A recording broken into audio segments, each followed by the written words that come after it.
sognando la sirenetta. Proprio così, la sognarono tutti. E sai perché? So perché. E perché?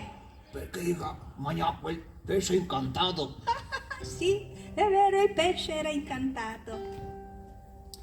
Quel giorno anche Livio e sua moglie mangiarono pesce. Il pescatore tornò infatti a casa con tanto pesce e tanti zecchini. Oh, zecchini, questi conti monade, cosa sti pesce si può trasformare in zecchini? Ma dai. Ma dai Livio, vabbè, puoi metterla anche così.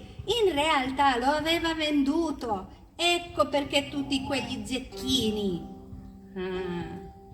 Felice, la moglie, gli gettò le braccia al collo.